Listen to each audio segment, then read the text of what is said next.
Wanna be where you are, I want you to look away, boy. Be my superstar, your love is all it takes, boy. Wanna be where you are, I want you to look.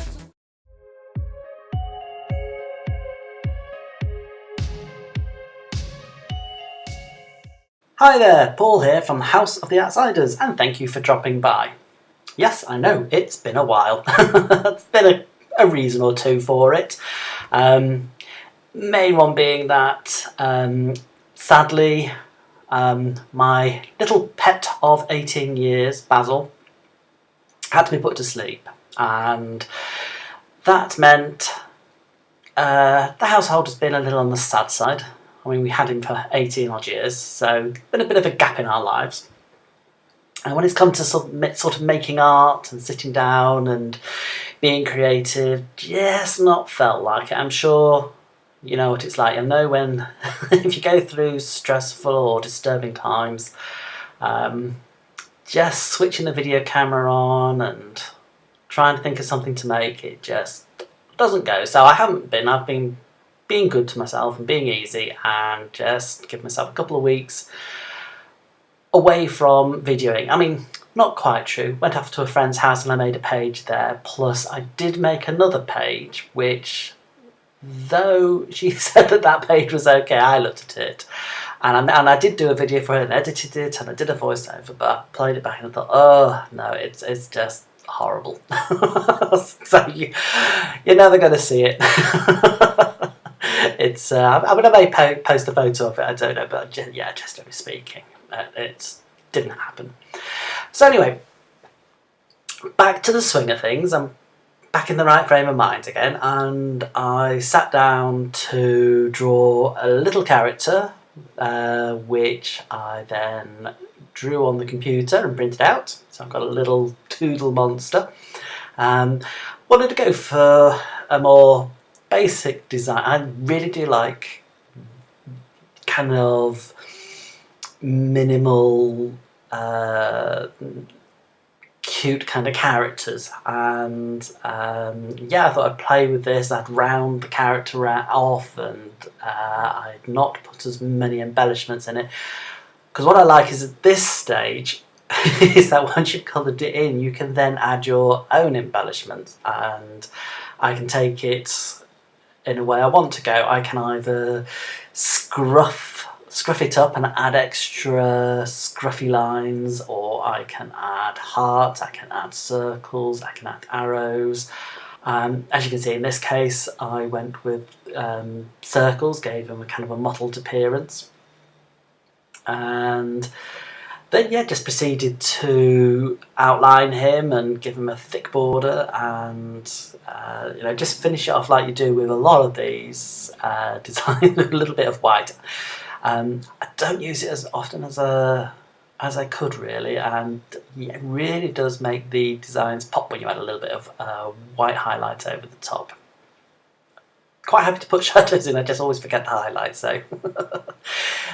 So once I've finished cutting the character out, and I say one of the other reasons for designing a character like this is because fussy cutting is down to its minimum. You really nice and simple to cut out. I'm not one for fussy cutting if I can get away with it. Anyway, before I started talking about the character, I had painted a page with some acrylic ink, and then I used a stencil, I think it's by Mike Deakin. Anyway, as per usual, I will put a list of what I used down below, and I basically did a repeat pattern, dabbing a lighter paint onto a darker background, and left it at that. I didn't add any more kind of distressing or anything like that. I made it look almost like a patterned wallpaper. And here, even more so, because it's a damask design, and I think the damask design looks more like a printed paper, rather than, you know, like I'm cutting up scrapbook papers. Do you remember those days when we used to scrapbook? I don't know whether people still do. But yes, you used to buy all these beautiful, I used to buy all these beautiful pages, or papers, and then cut them up, and that's basically what I've produced here. And again, I've not distressed this. All I've done is paint a background, stick the stencil onto a repeat pattern, I made it slightly darker than the background. I also think it sits next to the violet colour. This is like a purple and a violet, because what I'm using is a colour scheme which is split complementary, where I've got, if you grab a colour wheel, you'll see that the purple and the violet sit close together. In fact, they do sit together. And then if you look opposite on the colour scheme, you've got greens, especially a lime green. So that's what I use with my little doodle monster. He's in a lime green. It means pop him on the page and he pops out. Now, I don't mean it quite like that, but the colour does stand more vividly against the background. And to make him stand out against the background even more, as well, and for that background, I've done got my white pen and outlined him to make him fit in more with the background. It gives that kind of street art, sticker art feel to it, which is is what has influenced me in making those kind of creatures. If you look at that, there's a certain section of graffiti art and street art which are stickers, and artists produce them and get them printed out and then send them out into the world, and people stick them where they wish, whatever. And a lot of them can be coloured in Poscas, and they're done as kind of quirky, bold graphic design. So of course it's captured my attention. So that's what influenced me on that.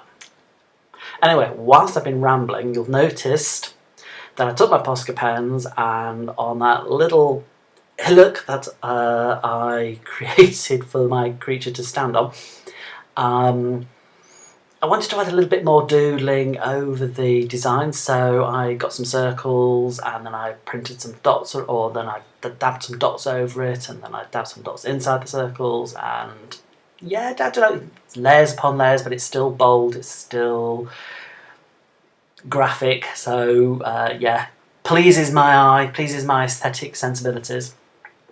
And then finally, I didn't add any more decoration other than the text, and yeah, if I'm to critique it in any way, I don't think I put the text in quite the right order, but let's just say if I was struggling at all, it was in finding a way to put the text that I'd found in.